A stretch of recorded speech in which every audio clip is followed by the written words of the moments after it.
ವೀಕ್ಷಕರೇ ನಮಸ್ಕಾರ. ಇದರಿಂದ ನ್ಯೂಸ್ ಬುಲೆಟಿನ್ಗೆ ಸ್ವಾಗತ. ನಾನು ಅಕ್ಷತಾ ಕಟಗಾವಲಿ.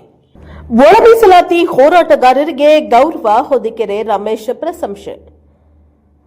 ಮಾದಿಗ ಸಮಾಜದ 35 ವರ್ಷಗಳ ಹೋರಾಟದ ಫಲವಾಗಿ ರಾಜ್ಯ ಸರ್ಕಾರ ಒಳ ಮೀಸಲಾತಿ ಜಾರಿಗೆ ತಂದಿದೆ. ಈ ಹೋರಾಟವನ್ನು ಬದ್ಧತೆಯಿಂದ ಮುನ್ನಡೆಸಿದ ಹೋರಾಟಗಾರರನ್ನ ಸನ್ಮಾನಿಸಿರುವುದು ಶ್ಲಾಘನೀಯ ಕಾರ್ಯ ಎಂದು ತಾಲೂಕು ಕಾಂಗ್ರೆಸ್ ಮುಖಂಡ ಹೊದಿಗೆರೆ ರಮೇಶ್ ಹೇಳಿದ್ದಾರೆ. ಪಟ್ಟಣದ ರಾಮ ಮನೋಹರ ಲೋಹಿಯಾ ಭವನದಲ್ಲಿ ಜಿಲ್ಲಾ ಮಾದಿಗ ಮಹಾಸಭಾ ವತಿಯಿಂದ ಚನ್ನಗಿರಿ ತಾಲೂಕಿನ ಹೋರಾಟಗಾರರಿಗೆ ಸನ್ಮಾನ ಸಮಾರಂಭವನ್ನು ಹಮ್ಮಿಕೊಳ್ಳಲಾಗಿತ್ತು. ಈ ಸಂದರ್ಭದಲ್ಲಿ ಹೊದಿಗೆರೆ ರಮೇಶ್ ಮಾತನಾಡಿ, ಮಾಜಿ ಸಚಿವ ಎಚ್ ಆಂಜನೇಯ, ಮುನಿಯಪ್ಪ, ಸತೀಶ್ ಜಾರಕಿಹೊಳಿ ಸೇರಿದಂತೆ ಹಲವಾರು ದಲಿತ ನಾಯಕರು ಒಗ್ಗಟ್ಟಾಗಿ ಹೋರಾಟವನ್ನ ಮಾಡಿದ್ದಾರೆ. ಅದರ ಫಲವಾಗಿ ಇಂದು ರಾಜ್ಯ ಸರ್ಕಾರ ಒಳ ಮೀಸಲಾತಿ ಘೋಷಣೆಯನ್ನ ಮಾಡಿದೆ. ಇದೀಗ ಅದು ಶೆಡ್ಯೂಲ್ 9 ಅಡಿ ಕೇಂದ್ರ ಸರ್ಕಾರದ ಅನುಮೋದನೆ ಪಡೆಯಬೇಕು ಎಂದು ಹೇಳಿದ್ದಾರೆ. ಜಿಲ್ಲಾ ದಲಿತ ಸಂಘರ್ಷ ಸಮಿತಿಯ ಅಧ್ಯಕ್ಷ ಯಗ್ಗೆರೆ ರಂಗಪ್ಪ ಮಾತನಾಡಿ, ಒಳ ಮೀಸಲಾತಿ ಜಾರಿಯತ್ತ ನಾವು ನಿರಂತರ ಹೋರಾಟ ನಡೆಸ್ತಾ ಇದ್ದೇವೆ. ಎಡಗೈ ಬಲಗೈ ಸಮುದಾಯಗಳಿಗೆ ತಲಾ 6%ನಂತೆ ಉಳಿದವರಿಗೆ 5% ಹಾಗೂ ಅಲೆಮಾರಿ ಸಮುದಾಯಗಳಿಗೆ 1% ಮೀಸಲಾತಿ ನೀಡಬೇಕು ಎಂಬುದು ನಮ್ಮ ಒತ್ತಾಯ ಎಂದರು. ಅವರು ಮುಂದುವರೆದು ಮುಂಬರುವ ಬೆಳಗಾವಿ ಅಧಿವೇಶನದಲ್ಲಿ ಸುಗ್ರೀವಾಜ್ಞೆ ಹೊರಡಿಸಿ ಒಳ ಮೀಸಲಾತಿಯನ್ನ ಶೀಘ್ರ ಜಾರಿಗೆ ತರುವ ಕೆಲಸ ಸರ್ಕಾರ ಕೈಗೊಳ್ಳಬೇಕು ಎಂದರು. ಮುಖ್ಯ ಅತಿಥಿಗಳಾಗಿ ನಲ್ಲೂರು ಶೇಖರಪ್ಪ, ಪಿ ರುದ್ರಪ್ಪ, ಚಿಕ್ಕುಲಿಕೆರೆ ಶಿವಲಿಂಗಪ್ಪ, ಕೋಗಲೂರು ಪ್ರಕಾಶ್, ಮಾಚನಾಯಕನಹಳ್ಳಿ ಮಂಜುನಾಥ, ಸಿ ಬಸವರಾಜು ಸೇರಿದಂತೆ ಹಲವರು ಕಾರ್ಯಕ್ರಮಗಳಲ್ಲಿ ಭಾಗವಹಿಸಿದರು. Bureau reporter Devaraj K Nellihanklu, Prajaprabha TV, Davanagere. ಕನಕದಾಸರ ತತ್ವಗಳನ್ನ, ಅವರ ಆದರ್ಶಗಳನ್ನ, ವಿಚಾರಗಳ ಮೈಗೂಡಿಸಿಕೊಳ್ಳಿ. ಶಾಸಕ ಶುಬ್ಬಾರೆಡ್ಡಿ. ಗುಡಿಬಂಡೆನಲ್ಲಿ ನವೆಂಬರ್ 8ರಂದು ಕನಕದಾಸರ ತತ್ವಗಳನ್ನ, ಅವರ ಆದರ್ಶಗಳನ್ನ, ವಿಚಾರಗಳನ್ನ ಸಮಾಜದ ಜನ ಮೈಗೂಡಿಸಿ ಬದುಕನ್ನ ರೂಪಿಸಿಕೊಂಡರೆ ಉತ್ತಮ ಎಂದು ಶಾಸಕ ಎಸ್ಎನ್ ಸುಬ್ಬಾರೆಡ್ಡಿ ಅವರು ಹೇಳಿದ್ದಾರೆ. ಪಟ್ಟಣದ ಬಾಲಕಿಯರ ಪ್ರೌಢಶಾಲೆಯ ಆವರಣದಲ್ಲಿ ರಾಷ್ಟ್ರೀಯ ಹಬ್ಬಗಳ ಆಚರಣಾ ಸಮಿತಿ, ತಾಲೂಕು ಆಡಳಿತ, ತಾಲೂಕು ಪಂಚಾಯಿತಿ, ಪಟ್ಟಣ ಪಂಚಾಯಿತಿಯ ಇವರ ಸಂಯುಕ್ತಾಶ್ರಯದಲ್ಲಿ ಆಯೋಜಿಸಿದ್ದ ಕನಕದಾಸರ 538ನೇ ಜಯಂತಿ ಕಾರ್ಯಕ್ರಮದಲ್ಲಿ ಭಾಗವಹಿಸಿ ಮಾತನಾಡಿದ್ದಾರೆ. ಇಂದಿನ ಸಮಾಜ ಜಾತಿಗಳೆಂದು ಕಿತ್ತಾಡ್ತಾ ಇದ್ದಾರೆ. ಜನರನ್ನ ಜಾತಿಗಳಾಗಿ ಕಿತ್ತಾಡಲು ಮಾಡಿದ್ದು ಪ್ರಮುಖವಾಗಿ ರಾಜಕಾರಣಿಗಳೇ. ಸರ್ಕಾರಗಳು ಸಮಾಜದ ಸುಧಾರಕರ ಜಯಂತಿಗಳ ಆಚರಣೆಯನ್ನ ಮಾಡುವ ಮೂಲಕ ಅವರ ವಿಚಾರಗಳನ್ನ ತಿಳಿದುಕೊಳ್ಳಲಿ ಎಂದು. ಆದರೆ ಕೆಲವರು ಜಯಂತಿಗಳನ್ನ ಬಿಸಿನೆಸ್ ಆಗಿ ಮಾಡಿಕೊಂಡಿದ್ದಾರೆ. ಇದು ಸಮಾಜಕ್ಕೆ ಸರಿಯಾದದ್ದು ಅಲ್ಲ ಎಂದರು. ತಾಲೂಕು ಕುರುಬರ ಸಂಘದ ಭವನವನ್ನ ನಿರ್ಮಾಣ ಮಾಡಲು ಗುಡಿಬಂಡೆ ಸರ್ವೆ ನಂಬರ್ 256ರಲ್ಲಿ 15 ಗುಂಟೆ ಜಮೀನನ್ನ ನೀಡಲಾಗುವುದು ಎಂದು ತಿಳಿಸಿದ್ದಾರೆ. ನನ್ನ ಶಾಸಕ ಸ್ಥಾನದ ಅವಧಿಯ ಒಳಗೆ ತಾಲೂಕಿನ ಎಲ್ಲಾ ನಿವೇಶನ ರಹಿತರಿಗೆ ನಿವೇಶನಗಳನ್ನು ಕೊಟ್ಟು ತೀರುತ್ತೇನೆ ಎಂದು ಭರವಸೆಯನ್ನ ನೀಡಿದ್ದಾರೆ. ಪಟ್ಟಣದ ಅಂಬೇಡ್ಕರ್ ವೃತ್ತದಿಂದ ಮಾರುತಿ ವೃತ್ತದವರೆಗೂ ಕಲಾ ತಂಡಗಳೊಂದಿಗೆ ಮೆರವಣಿಗೆಯನ್ನ ನಡೆಸಿದ್ದಾರೆ. ಈ ಸಂದರ್ಭದಲ್ಲಿ ಗ್ಯಾರಂಟಿ ಯೋಜನೆಗಳ ಅಧ್ಯಕ್ಷ ಆದಿರೆಡ್ಡಿ, ತಹಶೀಲ್ದಾರ್ ಸಿಗ್ಬತ್ ಉಲ್ಲಾ, ಪಟ್ಟಣ ಪಂಚಾಯಿತಿ ಅಧ್ಯಕ್ಷ ವಿಕಾಸ್, ಉಪಾಧ್ಯಕ್ಷ ಗಂಗರಾಜು, ಆರೋಗ್ಯ ರಕ್ಷಾ ಸಮಿತಿ ಸದಸ್ಯ Krishnegowda, KMF Adinarayana Reddy, Krishnappa, Krishnakumari, Munikrishna, B Manjunatha, KDP ಸದಸ್ಯ ಎಚ್ಪಿ ಲಕ್ಷ್ಮೀನಾರಾಯಣ, ರಿಯಾಜ್, ಮಂಜುಳಾ, ಮಂಜುನಾಥ್, ಕುರುಬರ್ ಸಂಘದ ಅಧ್ಯಕ್ಷ ಅಶ್ವಥ್ ಗೌಡ, ಮುಖಂಡರಾದ ಕಾರಾಕೂರಪ್ಪ ಸೇರಿದಂತೆ ಇನ್ನಿತರರು ಉಪಸ್ಥಿತರಿದ್ದರು. Bureau report Eshwarappa, Prajaprabha TV, Gudibande. ತಾಲೂಕಿನ ತೊಂಡೆಬಾವಿ ಹೋಬಳಿಯ ದೊಡ್ಡ ಮಲ್ಲೆಕೆರೆ ಗ್ರಾಮದಲ್ಲಿ ಹಾಲು ಉತ್ಪಾದಕರ ಸಹಕಾರ ಸಂಘದಲ್ಲಿ ರೈತರಿಗೆ ಸಹಾಯಕಾರಿಯಾಗಿರುವ ಬಿಎಂಸಿ ಹಾಲು ಶೇಖರಣಾ ಘಟಕವನ್ನು ಉದ್ಘಾಟಿಸಿದ ಜನಪ್ರಿಯ ಶಾಸಕರಾದ ಕೆಎಚ್ ಪುಟ್ಟಸ್ವಾಮಿ ಗೌಡ್ರು. ನಂತರ ನಗರದ ಹೊರವಲಯದ ಸಮಾನತಾ ಸೌಧದ ಬಳಿ ಕರ್ನಾಟಕ ಸರ್ಕಾರದ ಸಣ್ಣ ನೀರಾವರಿ ಇಲಾಖೆಯ ವತಿಯಿಂದ ಗಂಗಾ ಕಲ್ಯಾಣ ಯೋಜನೆಯಡಿ ಬೋರ್ವೆಲ್ ಪಡೆದ 15 ಜನ ಅರ್ಹ ಫಲಾನುಭವಿಗಳಿಗೆ ತಲಾ 7 ಲಕ್ಷದಂತೆ ಉತ್ತಮ ಗುಣಮಟ್ಟದ ಪಂಪು, ಮೋಟಾರ್ ಪೈಪ್ಗಳನ್ನು ವಿತರಿಸಿ ಬೋರ್ವೆಲ್ ಕೊರೆಸಿದ ಎಲ್ಲಾ ರೈತ ಬಂಧುಗಳಿಗೂ ಉತ್ತಮ ನೀರು ದೊರಕಿರುವುದು ಸಂತಸದ ಸುದ್ದಿ. ನೀವೆಲ್ಲರೂ ವ್ಯವಸಾಯವನ್ನೇ ಆಧಾರವಾಗಿಟ್ಟುಕೊಂಡು ಜೀವಿಸುತ್ತಾ ಇದ್ದು ಈ ಯೋಜನೆಯಿಂದ ಸ್ವಾವಲಂಬಿಗಳಾಗಿ ಬದುಕಲು ದಾರಿಯಾಗಲಿ ಎಂದು ಶುಭ ಹಾರೈಸಿದ್ದಾರೆ. ಸಾಮಗ್ರಿಗಳನ್ನು ವಿತರಣೆ ಮಾಡಲಾಯಿತು. ಈ ಸಂದರ್ಭದಲ್ಲಿ ಇಲಾಖೆಯ ಅಧಿಕಾರಿಗಳು, ಕೆಎಚ್ಪಿ ಬಣದ ಪ್ರಮುಖ ಮುಖಂಡರುಗಳು, ಚುನಾಯಿತ ಜನಪ್ರತಿನಿಧಿಗಳು, ರೈತ ಬಾಂಧವರು, ಸಾರ್ವಜನಿಕರು ಉಪಸ್ಥಿತರಿದ್ದರು. Bureau reporter Dhananjaya, Prajaprabha TV, Gauribidanur. ಕಾರುಗಳ ಮುಖಾಮುಖಿ ಡಿಕ್ಕಿ, 2 ಮೃತ್ಯು, ಓರ್ವ ಗಂಭೀರ. ಚಿಕ್ಕಮಗಳೂರಿನಲ್ಲಿ ಕಾರುಗಳ ನಡುವೆ ಮುಖಾಮುಖಿ ಡಿಕ್ಕಿ ಸಂಭವಿಸಿ ಸ್ಥಳದಲ್ಲೇ 2 ಮೃತಪಟ್ಟ ಘಟನೆ ನವೆಂಬರ್ 9ರ ರವಿವಾರ ತಾಲೂಕಿನ ಹಿರೇಗೌಜ ಗ್ರಾಮದ ಬಳಿ ನಡೆದಿದೆ. ಚಿತ್ರದುರ್ಗ ಜಿಲ್ಲೆಯ ಚನ್ನಗಿರಿ ಮೂಲದ 69 ವಯಸ್ಸಿನ ಕುಮಾರಪ್ಪ ಹಾಗೂ 35 ವಯಸ್ಸಿನ ಸತೀಶ್ ಎಂ ಮೃತ ದುರ್ದೈವಿಗಳು. ಮತ್ತೊಂದು ಕಾರಿನಲ್ಲಿದ್ದ ಡ್ರೈವರ್ ಸ್ಥಿತಿ ಗಂಭೀರವಾಗಿದೆ. ಹಿರೇಗೌಜ ಗ್ರಾಮದ ತಿರುವಿನಲ್ಲಿ ಈ ಘಟನೆ ನಡೆದಿದ್ದು, ಗಂಭೀರ ಗಾಯಗೊಂಡ ಚಾಲಕನನ್ನ ಚಿಕ್ಕಮಗಳೂರು ಜಿಲ್ಲಾಸ್ಪತ್ರೆಗೆ ದಾಖಲಿಸಲಾಗಿದೆ. ಚಿಕ್ಕಮಗಳೂರು ತಾಲೂಕಿನ ಹಿರೇಗೌಜ ಗ್ರಾಮದ ಸಕರಾಯಪಟ್ಟಣ ಪೊಲೀಸ್ ಠಾಣಾ ವ್ಯಾಪ್ತಿಯಲ್ಲಿ ಘಟನೆ ನಡೆದಿದೆ. News bureau, Chikkamagaluru. Bengaluru ISKCON ಪ್ರಕರಣ ಪರಾಮರ್ಶನ ಅರ್ಜಿ ಬಗ್ಗೆ ಸುಪ್ರೀಂ ನ್ಯಾಯಮೂರ್ತಿಗಳ ಭಿನ್ನ ತೀರ್ಪು. ಬೆಂಗಳೂರು ಇಸ್ಕಾನ್ ದೇವಾಲಯದ ನಿಯಂತ್ರಣವನ್ನು ತಮಗೆ ನೀಡಬೇಕು ಎಂದು ಕೋರಿ ಮುಂಬೈ ಇಸ್ಕಾನ್ ಸಲ್ಲಿಸಿದ್ದ ಅರ್ಜಿಯ ಸಂಬಂಧ ನ್ಯಾಯಮೂರ್ತಿ ಎಎಸ್ ಓಕಾ ನೇತೃತ್ವದ ಪೀಠ ನೀಡಿದ ತೀರ್ಪನ್ನು ಮರುಪರಿಶೀಲನೆ ಮಾಡಬೇಕು ಎಂಬ ಮನವಿಯ ಬಗ್ಗೆ ಸುಪ್ರೀಂ ಕೋರ್ಟ್ ನ್ಯಾಯಮೂರ್ತಿಗಳು ಭಿನ್ನ ತೀರ್ಪು ನೀಡಿದ್ದಾರೆ. ನಿವೃತ್ತಿಗೆ ಒಂದು ವಾರ ಮೊದಲು ಅಂದರೆ ಮೇ 16ರಂದು ನ್ಯಾಯಮೂರ್ತಿ ಓಕಾ ನೇತೃತ್ವದ ಪೀಠ ಕರ್ನಾಟಕ ಹೈಕೋರ್ಟ್ ತೀರ್ಪನ್ನು ಬದಿಗೊತ್ತಿ ಬೆಂಗಳೂರು ಇಸ್ಕಾನ್ ಪರ ತೀರ್ಪು ನೀಡಿತ್ತು. ಈ ತೀರ್ಪಿನ ಮರುಪರಿಶೀಲನೆಗೆ ಕೋರಿ ಮುಂಬೈ ಇಸ್ಕಾನ್ ಸಲ್ಲಿಸಿದ್ದ ಅರ್ಜಿಯ ವಿಚಾರಣೆ ನಡೆಸಿದ ನ್ಯಾಯಮೂರ್ತಿ ಎಜಿ ಮಸಿ ಹಾಗೂ ನ್ಯಾಯಮೂರ್ತಿ ಮಹೇಶ್ವರಿ ಅವರು ಇದೀಗ ಭಿನ್ನ ತೀರ್ಪು ನೀಡಿದ್ದಾರೆ. 2 ವಾಕ್ಯದ ತೀರ್ಪಿನಲ್ಲಿ ನ್ಯಾಯಮೂರ್ತಿ ಮಹೇಶ್ವರಿ ಅವರು ಮುಂಬೈನ ಮನವಿಯನ್ನ ಪುರಸ್ಕರಿಸಿದ್ದು, ಮರುಪರಿಶೀಲನೆ ಪ್ರಕರಣ ವಿಚಾರಣೆಗೆ ದಿನಾಂಕ ನಿಗದಿಪಡಿಸಿ 2 ಕಡೆಯವರಿಗೆ ನೋಟಿಸ್ ನೀಡಿದ್ದಾರೆ. ಮೇ 16ರ ತೀರ್ಪಿನಲ್ಲಿ ಲೋಪ ಸಹಜವಾಗಿರುವುದರಿಂದ ಮರುಪರಿಶೀಲನೆ ಮಾಡಬೇಕು ಎಂಬ ವಾದವನ್ನ ಎತ್ತಿ ಹಿಡಿದಿದ್ದಾರೆ. ಆದರೆ ನ್ಯಾಯಮೂರ್ತಿ ಮಸಿ ಇದನ್ನ ಅಲ್ಲಗಳೆದು ಮೂಲ ತೀರ್ಪಿನಲ್ಲಿ ಯಾವುದೇ ಲೋಪ ಇಲ್ಲ, ಆದ್ದರಿಂದ ಮರುಪರಿಶೀಲನೆಗೆ ಅವಕಾಶವಿಲ್ಲ ಎಂದು ಸ್ಪಷ್ಟಪಡಿಸಿ ಅರ್ಜಿಯನ್ನ ವಜಾಗೊಳಿಸಿದ್ದಾರೆ. ಭಿನ್ನ ತೀರ್ಪಿನ ಹಿನ್ನೆಲೆಯಲ್ಲಿ ಇದೀಗ ಮರುಪರಿಶೀಲನೆ ನಿರ್ಧಾರ ಸಿಜೆಐ ನಿರ್ದೇಶನವನ್ನ ಅವಲಂಬಿಸಿದೆ. ರುದ್ರಪ್ಪ ಲಮಾಣಿ ಅಭಿವೃದ್ಧಿ ಶೂನ್ಯವೆಂದ ಸ್ವಕ್ಷೇತ್ರದ ಜನತೆ ಶಾಸಕರಿಗೆ ಹೋದಲ್ಲಿ ಬಂದಲ್ಲಿ ಘೇರಾವ್. ಕಾಂಗ್ರೆಸ್ ಬೆಂಬಲಿಗರು ಮತ್ತು ಬಿಜೆಪಿ ಬೆಂಬಲಿಗರು ಎನ್ನದೇ ಪಕ್ಷಾತೀತವಾಗಿ ಸ್ವಕ್ಷೇತ್ರದ ಗ್ರಾಮಸ್ಥರಿಂದ ಹಾವೇರಿ ಕ್ಷೇತ್ರದ ಶಾಸಕ ಹಾಗೂ ವಿಧಾನಸಭಾ ಉಪಸಭಾಪತಿಯಾಗಿರುವ ರುದ್ರಪ್ಪ ಮಾನಪ್ಪ ಲಮಾಣಿ ಅವರು ಘೇರಾವ್ ಎದುರಿಸಬೇಕಾಗಿದೆ. ಕ್ಷೇತ್ರದಲ್ಲಿ ಹೋದ ಕಡೆಯಲ್ಲೆಲ್ಲ ಅಭಿವೃದ್ಧಿ ವಿಚಾರ ಪ್ರಸ್ತಾಪಿಸಿರುವ ಗ್ರಾಮಸ್ಥರು ಶಾಸಕರನ್ನ ತರಾಟೆಗೆ ತೆಗೆದುಕೊಂಡಿದ್ದಾರೆ. ಶಾಸಕರ ಕಾರು ತಡೆದು ನಿಲ್ಲಿಸಿ ಪ್ರಶ್ನಿಸಿದ್ದಾರೆ. ಆಕ್ರೋಶವನ್ನ ಹೊರಹಾಕಿದ ಘಟನೆ ನಡೆದಿದೆ. 2023ರಿಂದ ರಾಜ್ಯದ ವಿಧಾನಸಭೆಯ 25ನೇ ಉಪಸಭಾಪತಿಯಾಗಿ ಹಾವೇರಿ ಶಾಸಕ ರುದ್ರಪ್ಪ ಲಮಾಣಿ ಅವರು ಕಾರ್ಯವನ್ನು ನಿರ್ವಹಿಸುತ್ತಾ ಇದ್ದಾರೆ. ಆದರೆ ಕ್ಷೇತ್ರದಲ್ಲಿ ಇರೋದಕ್ಕಿಂತ ಬೆಂಗಳೂರಿನಲ್ಲಿರುವುದೇ ಹೆಚ್ಚು ಎಂಬ ಆರೋಪ ಸಹ ಅವರ ಮೇಲಿದೆ. ಎಲ್ಲಿದ್ದರೂ ಕ್ಷೇತ್ರದ ಜನರನ್ನ ಇಲ್ಲಿನ ಮತದಾರರ ಕುಂದು ಕೊರತೆ ಆಲಿಸಬೇಕು, ಸಮಸ್ಯೆ ಪರಿಹರಿಸುವುದು ಮಾತ್ರವಲ್ಲದೆ ಹೆಚ್ಚಿನ ಅನುದಾನ ತಂದು ಕ್ಷೇತ್ರವನ್ನು ಅಭಿವೃದ್ಧಿ ಮಾಡಬೇಕು ಎಂಬುದು ಜನರ ಆಶಯವಾಗಿದೆ. ಒಂದು ವಾರದ ಹಿಂದಷ್ಟೇ ಹಾವೇರಿ ತಾಲೂಕಿನ ಕನವಳ್ಳಿ ಗ್ರಾಮಕ್ಕೆ ಭೇಟಿ ನೀಡಿದ್ದ ಶಾಸಕರು ಕಾರು ನೋಡ್ತಾ ಇದ್ದಂತೆಯೇ ಗ್ರಾಮಸ್ಥರು ಘೇರಾವ್ ಹಾಕಿದ್ದಾರೆ. ಅಲ್ಲದೆ ಇತ್ತೀಚೆಗೆ ಹೊಸರತ್ತಿಗೆ ಭೇಟಿ ನೀಡಿದಾಗಲೂ ಜನರಿಂದ ಪ್ರತಿಭಟನೆ, ಆಕ್ರೋಶವನ್ನ ಶಾಸಕರು ಎದುರಿಸಬೇಕಾಗಿದೆ. ಕಾರಿನ ಮುಂದೆ ಬಂದು ನಿಂತು ಗ್ರಾಮಸ್ಥರ ಭರವಸೆ ನೀಡಿ ಮರೆಯಾಗಿದ್ದ ಶಾಸಕರಿಗೆ ಎಲ್ಲಿದೆ ಅಭಿವೃದ್ಧಿ ಎಂದು ಕೇಳಿದ್ದಾರೆ. ಕಳಪ ರಸ್ತೆ ಸಂಚಾರದಿಂದ ರೋಸಿ ಹೋಗಿದ್ದ ಕನವಳ್ಳಿ ಗ್ರಾಮದ ಜನರು ಈ ಭಾಗದ ಅಭಿವೃದ್ಧಿ ಶೂನ್ಯವಾಗಿದೆ, ಗಟಾರು ಮಾಡಿಸಿಲ್ಲ, ರಸ್ತೆ ಅಭಿವೃದ್ಧಿ ಕಂಡು ವರ್ಷಗಳೇ ಆಗಿವೆ, ಅನುದಾನ ತರದೆ ಅಭಿವೃದ್ಧಿ ಕೇವಲ ನಿಮ್ಮ ಮಾತಿಗಷ್ಟೇ ಸೀಮಿತವಾಗಿದೆ, ನಿರುದ್ಯೋಗ ಸಮಸ್ಯೆ ಉಂಟಾಗಿದೆ, ನಮ್ಮ ಕ್ಷೇತ್ರದ ಶಾಸಕರಿಗೆ ನೀವು ಕೇವಲ ಭರವಸೆ ನೀಡಿದ್ದೀರಿ ವಿನಃ ಯಾವುದೇ ಕಾರ್ಯಗಳು ಕ್ಷೇತ್ರದಲ್ಲಿ ಆಗಿಲ್ಲ ಎಂದು ಒಕ್ಕೊರಲಿನಿಂದ ಗ್ರಾಮಸ್ಥರು ಶಾಸಕರನ್ನ ಪ್ರಶ್ನೆ ಮಾಡಿದ್ದಾರೆ. ಬೇಡಿಕೆ ಈಡೇರಿಸುವಂತೆ ಗ್ರಾಮಸ್ಥರು ಶಾಸಕರನ್ನ ಪಟ್ಟು ಹಿಡಿದಿದ್ದಾರೆ. ಕಾರಿನಿಂದ ಕೆಳಗೆ ಇಳಿದು ಮಾತನಾಡಿ ಎಂದು ವಿನಂತಿಸಿದ್ರೂ ಸಹ ಕೇಳಿದ ಶಾಸಕರು ಕಾರಲ್ಲಿ ಕೂತು ಅಲ್ಲಿಂದ ಪಲಾಯನ ಮಾಡಿದ್ದಾರೆ. ಇದೇ ರೀತಿ ಹೊಸರತ್ತಿಗೆ ಭೇಟಿ ನೀಡಿದ್ದ ವೇಳೆಯೂ ಬಿಜೆಪಿ ಮತ್ತು ಕಾಂಗ್ರೆಸ್ ಪಕ್ಷದ ಬೆಂಬಲಿಗರು ಒಟ್ಟಾಗಿ ರುದ್ರಪ್ಪ ಲಮಾಣಿ ಅವರಿಗೆ ಪ್ರಶ್ನೆಗಳ ಮಳೆಗೆರೆದಿದ್ದಾರೆ. ಭರವಸೆ ಕೊಟ್ಟಿದ್ದು ಸಾಕು, ಅಭಿವೃದ್ಧಿ ಎಲ್ಲಿ ಎಂದು ಪ್ರಶ್ನಿಸಿದ್ದಾರೆ. ಗ್ರಾಮದಲ್ಲಿ ಶಾದಿ ಹಾಲ್ ನಿರ್ಮಾಣವೊಂದಕ್ಕೆ ನೀಡಿದ್ದ ಅನುದಾನ ಬಗ್ಗೆ ಗ್ರಾಮಸ್ಥರಲ್ಲಿ ಅನುಮಾನ ಉಂಟಾಗಿದೆ. ಉದ್ದೇಶಿತ ಕೋಟಿ ರೂಪಾಯಿ ಅನುದಾನ ಇದಕ್ಕೆ ಖರ್ಚಾಗಿಲ್ಲ ಆರೋಪಿಸಿ ಶಾಸಕರನ್ನ ಪ್ರಶ್ನಿಸಿದ್ದಾರೆ. ಸ್ಥಳೀಯ ಮಟ್ಟದಲ್ಲಿ ಅಭಿವೃದ್ಧಿಗೆ ಆದ್ಯತೆ ನೀಡಿದ ಶಾಸಕ ಲಮಾಣಿಯವರ ನಿರ್ಲಕ್ಷ್ಯ ನಡೆಯನ್ನ ಪಕ್ಷಾತೀತವಾಗಿ ಖಂಡಿಸಿದ್ದಾರೆ. ಈ ಮೂಲಕ ಶಾಸಕ ರುದ್ರಪ್ಪ ಲಮಾಣಿ ಅವರು ಕ್ಷೇತ್ರದಲ್ಲಿ ಹೋದಲ್ಲಿ ಬಂದಲ್ಲಿ ಗ್ರಾಮಸ್ಥರ ಕೆಂಗಣ್ಣಿಗೆ ಗುರಿಯಾಗಿದ್ದಾರೆ. ಕೆರಳಿದ ಗ್ರಾಮಸ್ಥರಿಗೆ ಸಬೂಬು ಹೇಳಿದ್ದಾರೆ, ಬೇಡಿಕೆ ಈಡೇರಿಸುವ ಭರವಸೆ ನೀಡಿ ಕಾಲ್ಕಿತ್ತಿದ್ದಾರೆ ಎಂದು ಸ್ಥಳೀಯರು ದೂರಿದ್ದಾರೆ. ಸಂತೆಬೆನ್ನೂರು ಭದ್ರಾ ನಾಲೆಗೆ ಉರುಳಿದ ಕಾರು, 2 ಸಾವು.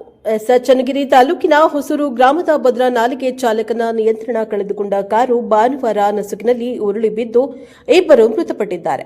ದಾವಣಗೆರೆ ನಿವಾಸಿಗಳಾದ 29 ವಯಸ್ಸಿನ ಮಲ್ಲಿಕಾರ್ಜುನ್ ಹಾಗೂ 38 ವಯಸ್ಸಿನ ಸಿದ್ದೇಶ್ ಮೃತರು. ಇತರ 4 ಈಜಿ ನಾಲೆಯ ದಡ ಸೇರಿದ್ದಾರೆ. 6 ಜನ ಸ್ನೇಹಿತರು ಮಂಗಳೂರು ಪ್ರವಾಸ ಮುಗಿಸಿಕೊಂಡು ಭಾನುವಾರ ರಾತ್ರಿ ದಾವಣಗೆರೆಗೆ ಮರಳುತ್ತಾ ಇದ್ದಾಗ ಈ ಘಟನೆ ನಡೆದಿದೆ. ಕಾರನ್ನ ಜನರು ನಾಲೆಯಿಂದ ಮೇಲಕ್ಕೆ ಎತ್ತಿದ್ದಾರೆ. ಚಾಲಕನ ನಿದ್ದೆಯ ಮಂಪರಿನಿಂದ ಈ ಅವಘಡ ಸಂಭವಿಸಿದೆ ಎನ್ನಲಾಗಿದೆ. ಚನ್ನಗಿರಿ ತಾಲೂಕಿನ ಸೂಳೆಕೆರೆ ಸಮೀಪದ ಭದ್ರಾ ನಾಲೆಗೆ ಹೊಂದಿಕೊಂಡ ರಸ್ತೆಯಲ್ಲಿ ಸಂಚರಿಸ್ತಾ ಇದ್ದ ಕಾರು ಚಾಲಕನ ನಿಯಂತ್ರಣ ಕಳೆದುಕೊಂಡಿದೆ. ನಾಲೆಗೆ ಉರುಳಿದ ಕಾರಿನ ಬಾಗಿಲು ತೆರೆದು 4 ಪ್ರಾಣಾಪಾಯದಿಂದ ಪಾರಾಗಿದ್ದಾರೆ. ಮಲ್ಲಿಕಾರ್ಜುನ್ ಮೃತದೇಹ ಹೊಸೂರು ಬಳಿ ಪತ್ತೆಯಾಗಿದ್ರೆ ಸಿದ್ದೇಶ್ ಮೃತದೇಹಕ್ಕೆ ಹುಡುಕಾಟ ನಡೆದಿದೆ ಎಂದು ಸಂತೆಬೆನ್ನೂರು ಠಾಣೆಯ ಪೊಲೀಸರು ತಿಳಿಸಿದ್ದಾರೆ.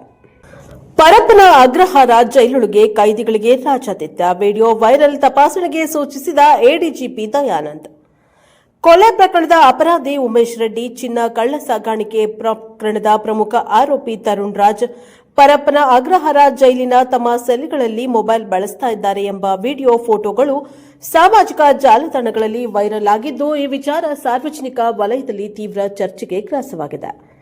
ಸುದ್ದಿ ಮಾಧ್ಯಮಗಳಲ್ಲಿ ಈ ದೃಶ್ಯಗಳು ಪ್ರಸಾರವಾಗ್ತಾ ಇದ್ದಂತೆ ಸಂಬಂಧಪಟ್ಟ ಕೈದಿಗಳ ಬ್ಯಾರಕ್ಗಳನ್ನು ಪರಿಶೀಲನೆ ನಡೆಸುವಂತೆ ಜೈಲಾಧಿಕಾರಿಗಳಿಗೆ ಕಾರಾಗೃಹ ಹಾಗೂ ಸುಧಾರಣಾ ಇಲಾಖೆಯ ಎಡಿಜಿಪಿ ದಯಾನಂದ್ ಸೂಚಿಸಿದ್ದಾರೆ. ಈ ವಿಚಾರವಾಗಿ ಮಾಧ್ಯಮವೊಂದಕ್ಕೆ ಪ್ರತಿಕ್ರಿಯಿಸಿದ ನಿವೃತ್ತ ಪೊಲೀಸ್ ಅಧಿಕಾರಿ ಎಸ್ಕೆ ಉಮೇಶ್, ಪರಪ್ಪನ ಅಗ್ರಹಾರ ಜೈಲಿನಲ್ಲಿ ಕೈದಿಗಳಿಗೆ ದೊರೆತಾ ಇರುವಂತಹ ವಿಐಪಿ ಸೌಲಭ್ಯಗಳು ಮತ್ತು ಮೊಬೈಲ್ ಫೋನ್ಗಳು ದೇಶದ ಭದ್ರತೆಗೆ ಗಂಭೀರ ಸವಾಲೊಡ್ಡಿದೆ. ಕೊಲೆ ಪ್ರಕರಣದ ಅಪರಾಧಿ ಉಮೇಶ್ ರೆಡ್ಡಿ, ಚಿನ್ನ ಕಳ್ಳ ಸಾಗಾಣಿಕೆ ಪ್ರಕರಣದ ಆರೋಪಿ ತರುಣ್ ರಾಜ್ ಸೆಲ್ನಲ್ಲಿ ಮೊಬೈಲ್ ಬಳಸುತ್ತಾ ಟಿವಿ ನೋಡುತ್ತಾ ಇರುವ ವಿಡಿಯೋಗಳು ಬೆಳಕಿಗೆ ಬಂದಿದ್ದು, ಇದನ್ನು ಸರ್ಕಾರ, ಇಲಾಖೆ ಗಂಭೀರವಾಗಿ ಪರಿಗಣಿಸಬೇಕಿದೆ ಎಂದರು. ಹಿಂದೆ ಕೂಡ ಜೈಲುಗಳಲ್ಲಿ ಇಂತಹ ಅಕ್ರಮಗಳು ನಡೀತಾ ಇದ್ವು. ಆದರೆ ಜೈಲಿನೊಳಗೆ ಮೊಬೈಲ್ ಬಳಕೆ ಮತ್ತು ಇತರೆ ವಿಐಪಿ ಸೌಲಭ್ಯಗಳು ದೇಶದ ದೃಷ್ಟಿಯಿಂದ ಅಭದ್ರತೆಯನ್ನು ಸೃಷ್ಟಿಸುತ್ತವೆ. ಈ ಸಮಸ್ಯೆ ಪರಿಹಾರಕ್ಕೆ ಯಾವುದೇ ಕೆಲಸ ಆಗುತ್ತಿಲ್ಲ ಎಂದು ಎಸ್ಕೆ ಉಮೇಶ್ ಬೇಸರವನ್ನು ವ್ಯಕ್ತಪಡಿಸಿದ್ದಾರೆ. ಕೈದಿಗಳಿಗೆ ವಿಶೇಷ ಆತಿಥ್ಯ ದೊರೆಯುತ್ತಿರುವ ಬಗ್ಗೆ ಬೆಂಗಳೂರಿನಲ್ಲಿ ಪ್ರತಿಕ್ರಿಯೆ ನೀಡಿದ ಮುಖ್ಯಮಂತ್ರಿ ಸಿದ್ದರಾಮಯ್ಯ, ಅದರ ಬಗ್ಗೆ ನನಗೆ ಖಚಿತವಾಗಿ ಗೊತ್ತಿಲ್ಲ. ಸಂಬಂಧಪಟ್ಟವರಲ್ಲಿ ಮಾಹಿತಿ ಪಡೆದುಕೊಂಡು ಮಾತನಾಡುತ್ತೇನೆ ಎಂದು ತಿಳಿಸಿದ್ದಾರೆ. ಪರಪ್ಪನ ಅಗ್ರಹಾರ ಜೈಲು ಅಪರಾಧಿಗಳ ಪಾಲಿನ ಸ್ವರ್ಗ ಎಂಬುದು ಮತ್ತೊಮ್ಮೆ ಸಾಬೀತಾಗಿದೆ. ಉಮೇಶ್ ರೆಡ್ಡಿ ಮತ್ತು ಲಷ್ಕರ್ ಉಗ್ರ ಮೊಬೈಲ್ ಬಳಸ್ತಾ ಇರುವಂತಹ ವಿಡಿಯೋಗಳು ಬೆಳಕಿಗೆ ಬಂದಿವೆ. ರಾಜ್ಯದಲ್ಲಿ ಗೃಹ ಇಲಾಖೆ ಸತ್ತು ಹೋಗಿದೆ. ಭಯೋತ್ಪಾದಕರಿಗೆ ಕರ್ನಾಟಕ ಸ್ವರ್ಗವಾಗಿದೆ. ಯುವತಿಯ ಆತ್ಮಹತ್ಯೆ ಪ್ರಕರಣ, 11 ಮಂದಿ ವಿರುದ್ಧ ಎಫ್ಐಆರ್ ದಾಖಲು. ಹಾವೇರಿಯಲ್ಲಿ ನನ್ನನ್ನ ಪ್ರೀತಿಸ್ತಾ ಇದ್ದಂತಹ ಶರತ್ ನೀಲಪ್ಪನವರ್ ಎಂಬಾತ ಗರ್ಭಿಣಿ ಮಾಡಿ ಮದುವೆಯಾಗದೆ ವಂಚಿಸಿದ್ದಾನೆ ಎಂದು ಆರೋಪಿಸಿ 25 ವಯಸ್ಸಿನ ಸಿಂಧು ಪರಮೇಶಪ್ಪ ಪರಮಣ್ಣನವರ್ ಎಂಬುವರು ಆತ್ಮಹತ್ಯೆ ಮಾಡಿಕೊಂಡಿರುವ ಪ್ರಕರಣ ಸಂಬಂಧ ಆರೋಪಿ ಸೇರಿ 11 ಮಂದಿ ವಿರುದ್ಧ ಬ್ಯಾಡಗಿ ಪೊಲೀಸ್ ಠಾಣೆಯಲ್ಲಿ ಶನಿವಾರ ಎಫ್ಐಆರ್ ದಾಖಲಾಗಿದೆ. ಶಂಕರೀಪುರ ಗ್ರಾಮದ ಯುವತಿ ಸಿಂಧು ಅವರು ಮನೆಯಲ್ಲಿ ಶುಕ್ರವಾರ ನೇಣು ಹಾಕಿಕೊಂಡು ಆತ್ಮಹತ್ಯೆ ಮಾಡಿಕೊಂಡಿದ್ದಾರೆ. ಅವರ ಸಾವಿಗೆ ಶರತ್ ಹಾಗೂ ಆತನ ಮನೆಯವರು ಕಾರಣವೆಂದು ಕುಟುಂಬಸ್ಥರು ಆರೋಪಿಸಿದ್ದು, ರಾಣೆಬೆನ್ನೂರು ತಾಲೂಕಿನ ಕುದುರಿಹಾಳದಲ್ಲಿರುವ ಯುವಕನ ಮನೆ ಎದುರು ಯುವತಿಯ ಮೃತದೇಹವಿಟ್ಟು ಶನಿವಾರ ತಡರಾತ್ರಿ ಪ್ರತಿಭಟನೆಯನ್ನ ನಡೆಸಿದ್ದಾರೆ. ಸ್ಥಳಕ್ಕೆ ಹೋಗಿದ್ದ ಪೊಲೀಸ್ ಹಿರಿಯ ಅಧಿಕಾರಿಗಳು ಸಂಬಂಧಿಕರ ಮನವೊಲಿಸಿ ಮೃತದೇಹವನ್ನು ಬ್ಯಾಡಗಿ ಆಸ್ಪತ್ರೆಗೆ ಕೊಂಡೊಯ್ದಿದ್ದಾರೆ.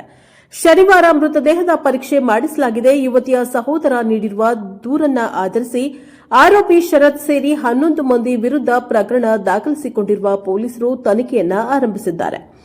ಯುವತಿಯನ್ನ ಪ್ರೀತಿಸಿ ಗರ್ಭಿಣಿ ಮಾಡಿ ಮದುವೆಯಾಗದೆ ವಂಚಿಸಿರುವ ಹಾಗೂ ಹಣದ ಆಮಿಷ ಒಡ್ಡಿ ಕೊಲೆ ಬೆದರಿಕೆ ಹಾಕಿರುವ ಆರೋಪದಡಿ ಎಫ್ಐಆರ್ ದಾಖಲಿಸಿಕೊಳ್ಳಲಾಗಿದೆ. ಕೊದ್ರಿಹಾಳದ ಶರತ್ ಸುರೇಶ್ ನೀಲಪ್ಪನವರ್ ಅವರ ತಂದೆ ಸುರೇಶ್, ತಾಯಿ ಪುಟ್ಟವ್ವ, ತಂಗಿ ಕಾವ್ಯ, ಕುಟುಂಬಸ್ಥರಾದ ಸಚಿನ್, ಚಂದ್ರಪ್ಪ, ರೋಹನ್, ರಾಜಪ್ಪ, ರವಿ, ನಾಗಪ್ಪ, ಉಪ್ಪಿನ್, ಹಾಲಪ್ಪ, ಮೈಲಪ್ಪ, ಬಿಷ್ಟಣ್ಣನವರ್ ಹಾಗೂ ಹಲಗೇರಿಯ ಸ್ನೇಹಿತ ಶಿವನ್ಗೌಡ, ಶಂಕರಗೌಡರ ಕಡೂರ್ ಅವರನ್ನ ಆರೋಪಿಯನ್ನ ಮಾಡಲಾಗಿದೆ. ಎಲ್ಲಾ ಆರೋಪಿಗಳು ತಲೆಮರೆಸಿಕೊಂಡಿದ್ದಾರೆ ಎಂದು ಪೊಲೀಸ್ ಅಧಿಕಾರಿಯೊಬ್ಬರು ಹೇಳಿದ್ದಾರೆ. ಸಿಂಧು ಅವರು ಹಲಗೇರಿಯಲ್ಲಿರುವ ಸಂಬಂಧಿ ಮನೆಯಲ್ಲಿ ವಾಸವಿದ್ರು. ರಾಣೆಬೆನ್ನೂರಿನ ಕಾಲೇಜೊಂದರಲ್ಲಿ ಬಿಕಾಂ ಓದುತ್ತಿದ್ದ ಶರತ್ನ ತಂಗಿ ಕಾವ್ಯ ಜೊತೆ ಸ್ನೇಹ ಬೆಳೆದಿತ್ತು. ತಂಗಿ ಮೂಲಕ ಶರತ್ ಪರಿಚಯವಾಗಿತ್ತು. ನಂತರ ಇಬ್ಬರು ಪರಸ್ಪರ ಪ್ರೀತಿಸ್ತಾ ಇದ್ರು. ಹಲವು ಕಡೆ ಕೂಡ ಸುತ್ತಾಡಿದ್ರು. ಮದುವೆಯಾಗುವುದಾಗಿ ಹೇಳಿದ್ದ ಶರತ್ ಲೈಂಗಿಕವಾಗಿ ಬಳಸಿಕೊಂಡಿದ್ದ. ಹೀಗಾಗಿ ತಮ್ಮನ್ನ ಮದುವೆಯಾಗುವಂತೆ ಸಿಂಧು ಒತ್ತಾಯಿಸಿದ್ರು ಎಂದು ದೂರಿನಲ್ಲಿ ತಿಳಿಸಲಾಗಿದೆ. ನಾನು ಶ್ರೀಮಂತ ಹುಡುಗಿಯನ್ನಷ್ಟೇ ಮದುವೆಯಾಗುತ್ತೇನೆ ಎಂದಿದ್ದ ಶರತ್, ನೀನು ಬೇರೆ ಹುಡುಗನ್ನ ಮದುವೆಯಾಗು, ಇಲ್ಲ ಯಾವುದಾದ್ರೂ ಕೆರೆ ಬಾವಿ ನೋಡಿಕೋ ಎಂದು ಸಿಂಧುಗೆ ಅವಮಾನವನ್ನ ಮಾಡಿದ್ದ. ತಂಗಿ ಕಾವ್ಯಗೆ ವಿಷಯ ತಿಳಿಸಿದಾಗ ಅವಳು ಸಹ ಬೆದರಿಕೆಯನ್ನ ಹಾಕಿದ್ಲು. ಇತರೆ ಆರೋಪಿಗಳು ಸಹ ಹಣದ ಆಮಿಷ ಒಡ್ಡಿ ಕೊಲೆ ಬೆದರಿಕೆ ಹಾಕಿದ್ರು. ಇದರಿಂದ ನೊಂದ ಸಿಂಧು ಶರತ್ ವಿರುದ್ಧ ದೂರನ್ನ ನೀಡಲು ಅಕ್ಟೋಬರ್ 25ರಂದು ಬೆಳಗ್ಗೆ 10 ಗಂಟೆಗೆ ರಾಣೆಬೆನ್ನೂರು ಗ್ರಾಮೀಣ ಠಾಣೆಗೆ ಹೋಗಿದ್ರು. ಠಾಣೆಗೆ ಬಂದಿದ್ದ ಶರತ್ ತಂದೆ ಹಾಗೂ ಇತರರು ಸಿಂಧು ಹಾಗೂ ಅವರ ಪೋಷಕರನ್ನ ಠಾಣೆಯಿಂದ ಹೊರಗೆ ಕರೆತಂದಿದ್ರು. ಹಣ ಕೊಡುತ್ತೇವೆ, ಇಲ್ಲಿಂದ ಹೊರಟು ಹೋಗಿ ದೂರು ಕೊಟ್ರೆ ಜೀವಂತ ಬಿಡೋದಿಲ್ಲ ಎಂದು ಬೆದರಿಕೆಯನ್ನ ಒಡ್ಡಿದ್ರು.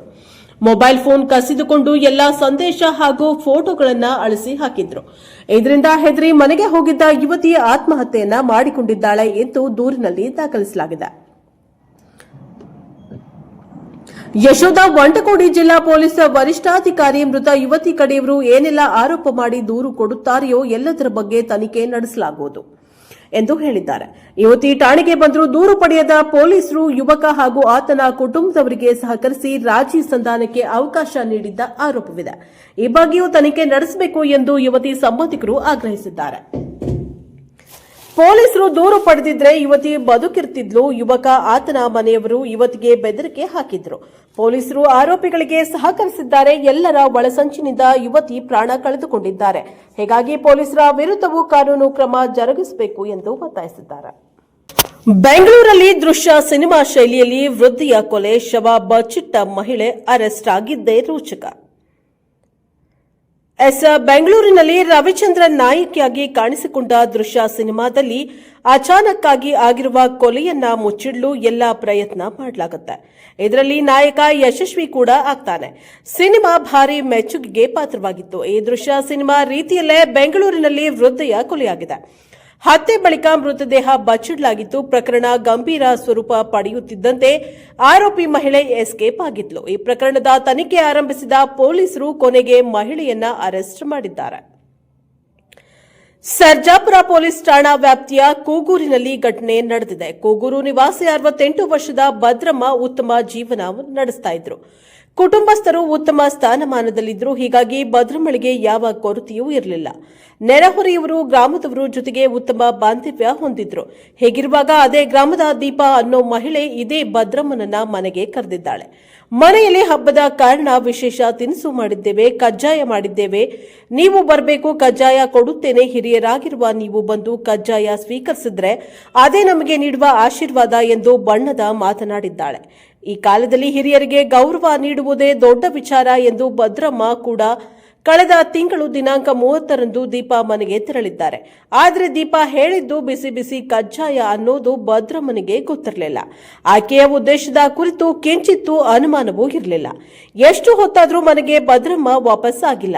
ಕುಟುಂಬಸ್ಥರು ಆತಂಕಗೊಂಡಿದ್ದಾರೆ. ಎಲ್ಲೇ ಹೋದರೂ ಸಂಜೆಯಾಗುವ ಮೊದಲೇ ಮನೆ ಸೇರ್ತಾ ಇದ್ದ ಭದ್ರಮ್ಮ ರಾತ್ರಿ ಆದರೂ ವಾಪಸ್ ಆಗಿಲ್ಲ. ಹೀಗಾಗಿ ಆತಂಕಗೊಂಡ ಕುಟುಂಬಸ್ಥರು ಭದ್ರಮ್ಮ ಕಾಣೆಯಾಗಿರುವುದಾಗಿ ದೂರು ನೀಡಿದ್ದಾರೆ. ಸತತ ತನಿಖೆ ನಡೆಸಿದ್ರೂ ಯಾವುದೇ ಸುಳಿವು ಪತ್ತೆಯಾಗಿರಲಿಲ್ಲ. ಸಿಸಿಟಿವಿ ದೃಶ್ಯಗಳಲ್ಲೂ ಎಲ್ಲಿ ಹೋಗಿದ್ದಾರೆ ಅನ್ನೋದು ಸ್ಪಷ್ಟವಾಗಿರಲಿಲ್ಲ. ಹೋಗಿರುವ ದಾರಿಯನ್ನ ಆಧರಿಸಿ ಒಂದಷ್ಟು ಮಂದಿ ಮೇಲೆ ಪೊಲೀಸರು ಹದ್ದಿನ ಕಣ್ಣಿಟ್ಟಿದ್ರು. ಈ ಪೈಕಿ ಅದೇ ಊರಿನ ನಿವಾಸಿ ದೀಪಾ ಕೂಡ ಒಬ್ರು.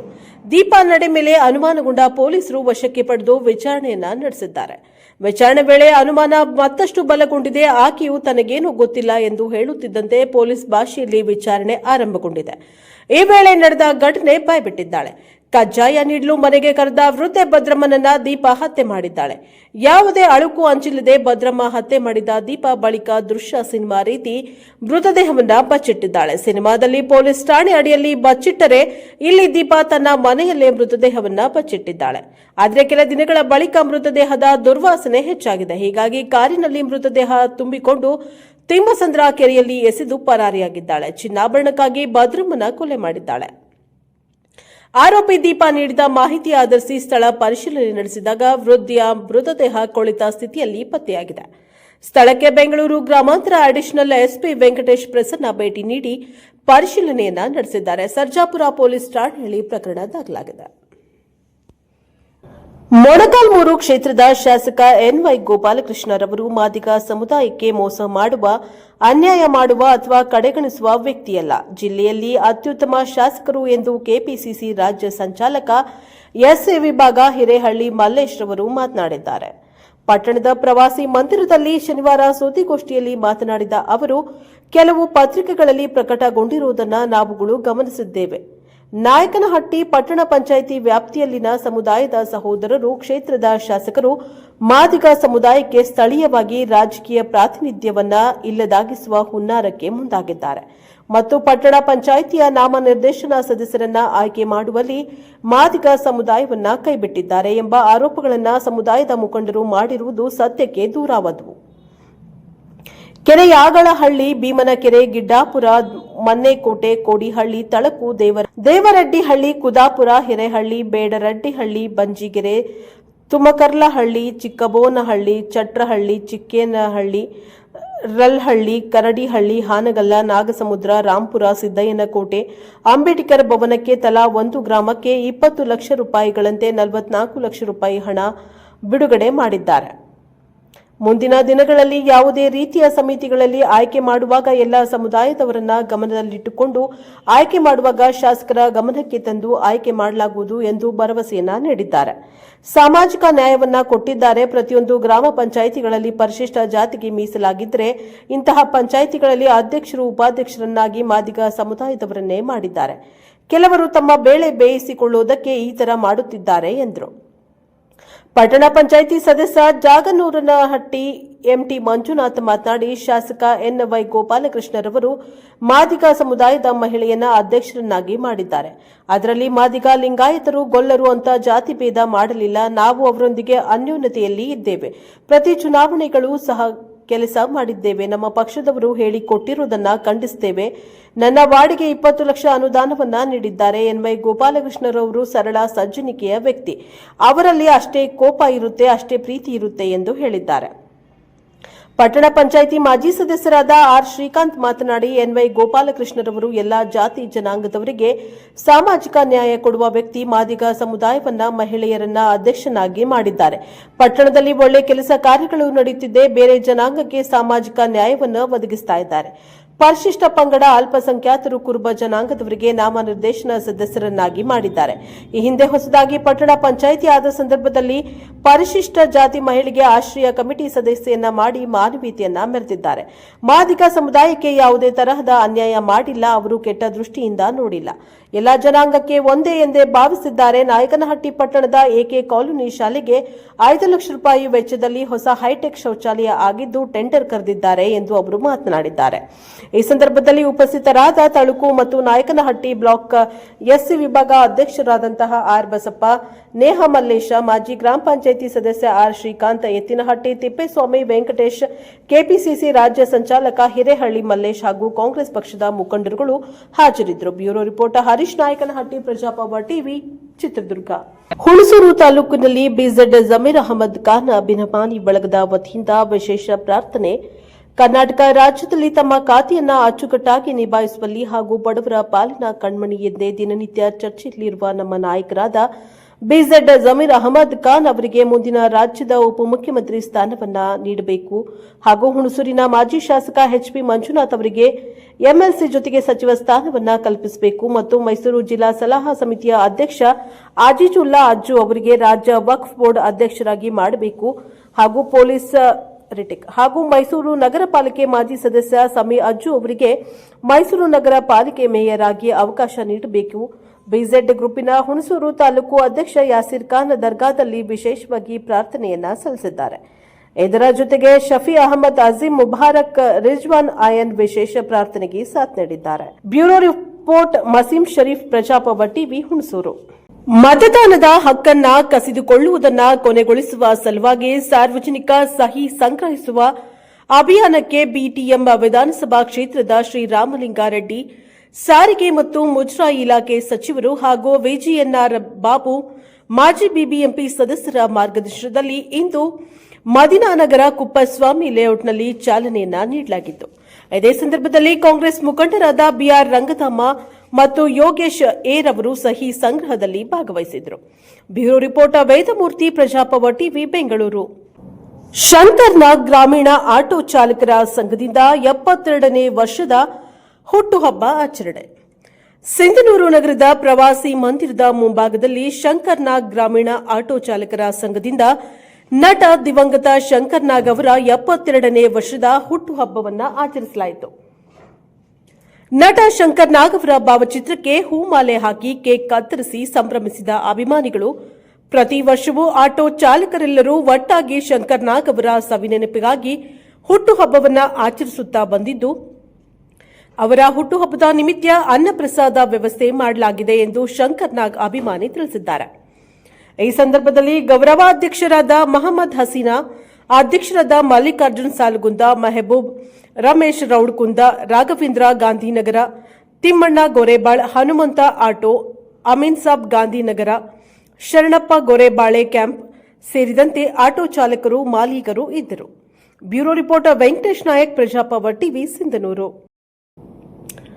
ಬಿಹಾರ್ ಮೊದಲ ಹಂತದ ಚುನಾವಣೆಯ ವಿವಿಪ್ಯಾಟ್ ಸ್ಲಿಪ್ ರಾಶಿ ರಸ್ತೆಯಲ್ಲಿ ಪತ್ತೆ, ಅಧಿಕಾರಿ ಅಮಾನತು.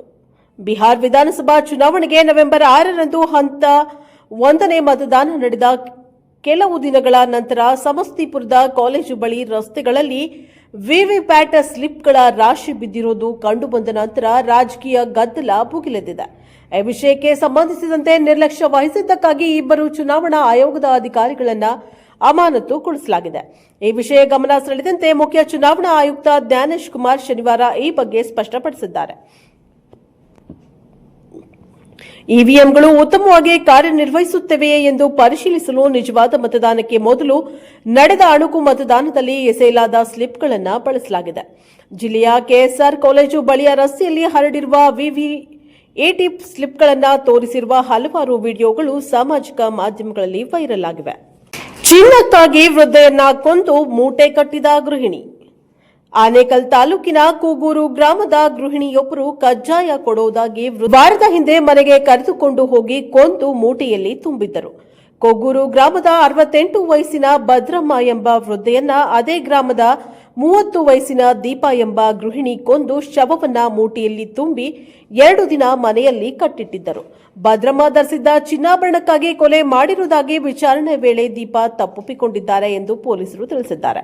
ಅಕ್ಟೋಬರ್ 30ರಿಂದಲೂ ಭದ್ರಮ್ಮ ಕಾಣೆಯಾಗಿದ್ದರು. ವೃದ್ಧೆಗಾಗಿ ಹುಡುಕಾಟ ನಡೆಸಿದ್ದ ಕುಟುಂಬ ಸದಸ್ಯರು ಕೊನೆಗೆ ಪೊಲೀಸರಿಗೆ ದೂರನ್ನ ನೀಡಿದ್ರು. ಅಕ್ಕಪಕ್ಕದ ಮನೆಯ ಸಿಸಿಟಿವಿ ಕ್ಯಾಮೆರಾದಲ್ಲಿ ಸೆರೆಯಾಗಿದ್ದ ದೃಶ್ಯಗಳನ್ನು ಪೊಲೀಸರು ಪರಿಶೀಲಿಸಿದಾಗ ಕಾಣೆಯಾಗುವ ಮೊದಲು ಕೊನೆಯ ಬಾರಿಗೆ ಭದ್ರಮ್ಮ ಅವರು ದೀಪಾ ಮನೆಗೆ ಹೋಗಿದ್ರು.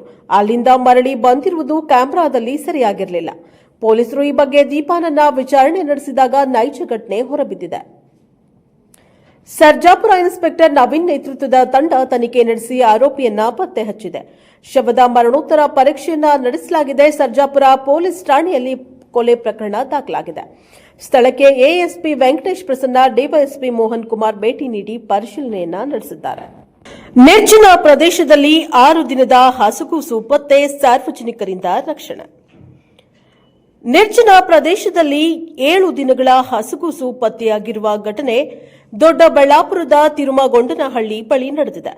ಖಾಲಿ ಲೇಔಟ್ನಲ್ಲಿ ಕಳೆದ ರಾತ್ರಿ ಸುಮಾರು 8 ಗಂಟೆಗೆ ಮಗುವಿನ ಅಳುವನ್ನ ಕೇಳಿ ಸಾರ್ವಜನಿಕರು ರಕ್ಷಿಸಿದ್ದಾರೆ. ಲೇಔಟ್ನಲ್ಲಿ ಮನೆಗಳು ಇಲ್ಲದ ಕಾರಣ ಬಹುತೇಕ ನಿರ್ಜನವಾಗಿತ್ತು. ಯಾರೋ ಈ ಸಮಯದಲ್ಲಿ ಮಗುವನ್ನ ತಂದು ಇಟ್ಟು ಹೋಗಿರಬೇಕೆಂದು ಶಂಕಿಸಲಾಗಿದೆ. ರಾತ್ರಿ ಸುಮಾರು 8 ಗಂಟೆಯ ವೇಳೆಗೆ ಮಗು ಅಳ್ತಾ ಇರುವಂತಹ ಶಬ್ದವು ದಾರಿಯಲ್ಲಿ ಹೋಗುತ್ತಿದ್ದ ಯುವಕರಿಗೆ ಕೇಳಿಸಿತ್ತು. ಕೂಡಲೇ ಅವರು ಸ್ಥಳಕ್ಕೆ ಧಾವಿಸಿ ಪರಿಶೀಲನೆಯನ್ನ ನಡೆಸಿದಾಗ ಮಗು ಪತ್ತೆಯಾಗಿದೆ. ಸದ್ಯ ವಾರದ ಹಿಂದೆ ಜನಿಸಿದ ಗಂಡು ಮಗುವನ್ನ ಯಾರೋ ಬಿಟ್ಟು ಹೋಗಿರಬಹುದು ಎಂದು ತಿಳಿದು ಬಂದಿದೆ. ಯುವಕರು ಪೊಲೀಸರಿಗೆ ಮಾಹಿತಿ ನೀಡಿದ ಬಳಿಕ ಮಗುವನ್ನ ಆಸ್ಪತ್ರೆಗೆ ದಾಖಲಿಸಿ ಸೂಕ್ತ ಚಿಕಿತ್ಸೆ ನೀಡಿ ರಕ್ಷಣೆ ಮಾಡಲಾಗಿದೆ. ಮಗುವಿಗೆ ಯಾವುದೇ ಪ್ರಾಣಾಪಾಯವಿಲ್ಲ ಎಂದು ತಿಳಿದು ಬಂದಿದ್ದು, ಮಗುವಿನ ತಂದೆ ತಾಯಿಯ ಹುಡುಕಾಟದಲ್ಲಿ ಪೊಲೀಸರು ನಿರತರಾಗಿದ್ದಾರೆ. ಸರ್ಕಾರ ನಿಗದಿಪಡಿಸಿದ್ದಕ್ಕಿಂತ 50 ರೂಪಾಯಿ ಜಾಸ್ತಿ ಕೊಡ್ತೀವಿ ಕಬ್ಬು ಬೆಳೆಗಾರರಿಗೆ, ವೆಂಕಟೇಶ್ವರ ಸಕ್ಕರೆ ಕಾರ್ಖಾನೆ ಗುಡ್ ನ್ಯೂಸ್.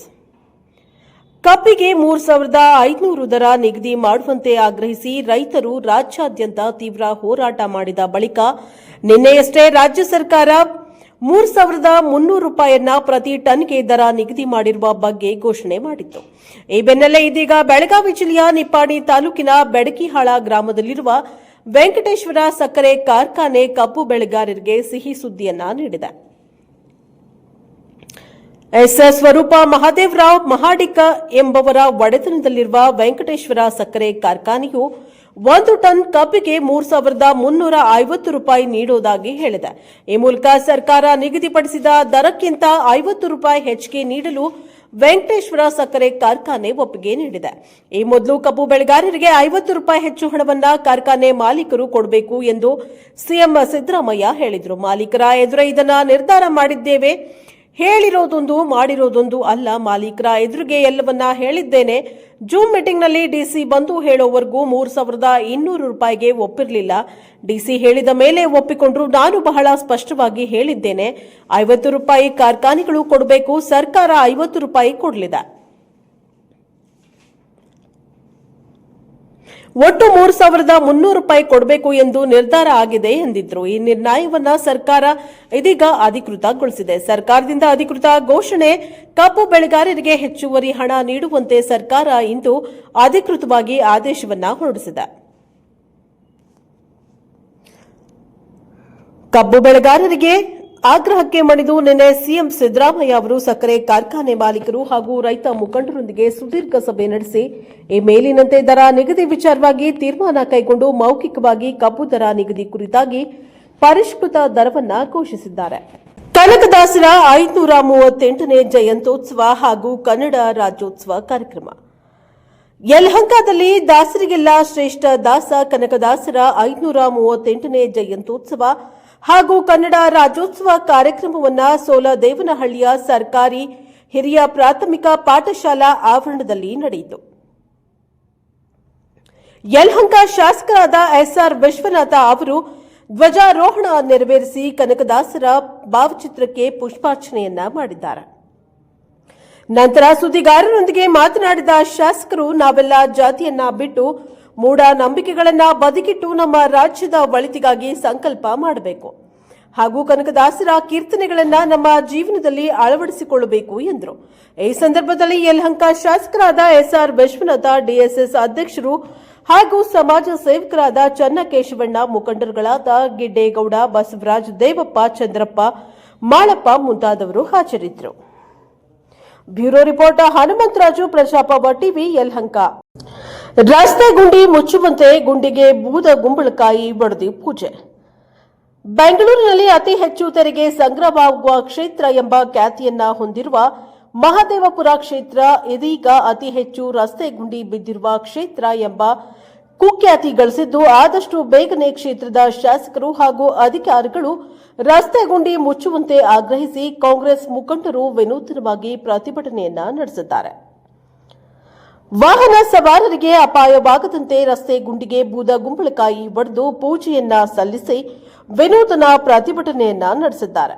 ಮಹದೇವಪುರ ಕ್ಷೇತ್ರದ ವರ್ತೂರು ಗ್ರಾಮದ ಸ್ಥಳೀಯರು ಹಾಗೂ ಕಾಂಗ್ರೆಸ್ ಮುಖಂಡರಾದ ಕುಪ್ಪಿ ಮಂಜುನಾಥ್ ನೇತೃತ್ವದಲ್ಲಿ ಪ್ರತಿಭಟನೆ ಹಮ್ಮಿಕೊಂಡು ಸ್ಥಳೀಯ ಶಾಸಕರ ಹಾಗೂ ಅಧಿಕಾರಿಗಳ ವಿರುದ್ಧ ತಮ್ಮ ಆಕ್ರೋಶವನ್ನು ವ್ಯಕ್ತಪಡಿಸಿದ್ದಾರೆ. ಸರ್ಕಾರದಿಂದ ಕ್ಷೇತ್ರದ ಅಭಿವೃದ್ಧಿಗೆ ಅನುದಾನ ಬಂದರೂ ಕೂಡ ಶಾಸಕರು ಮತ್ತು ಅಧಿಕಾರಿಗಳು ರಸ್ತೆ ಗುಂಡಿ ಮುಚ್ಚುವಲ್ಲಿ ವಿಫಲರಾಗಿದ್ದಾರೆ. ವಾಹನ ಸವಾರರು ತಮ್ಮ ಜೀವವನ್ನ ಕೈಯಲ್ಲಿ ಹಿಡಿದುಕೊಂಡು ಆಚೆ ಬರುವಂತೆ ಆಗಿದೆ ಎಂದು ಕಾಂಗ್ರೆಸ್ ಮುಖಂಡ ಕುಪ್ಪಿ ಮಂಜುನಾಥ್ ಆಕ್ರೋಶವನ್ನ ವ್ಯಕ್ತಪಡಿಸಿದ್ದಾರೆ. News bureau, Mahadevapura. ಇದಾಗಿತ್ತು ಈ ದಿನದ ನ್ಯೂಸ್ ಬುಲೆಟಿನ್. ನಿರಂತರ ಸುದ್ದಿಗಾಗಿ ನೋಡ್ತಾ ಇರಿ ಪ್ರಜಾಪವರ. ಇದು ಜನಹಿತಕ್ಕಾಗಿ ಜಾರಿ.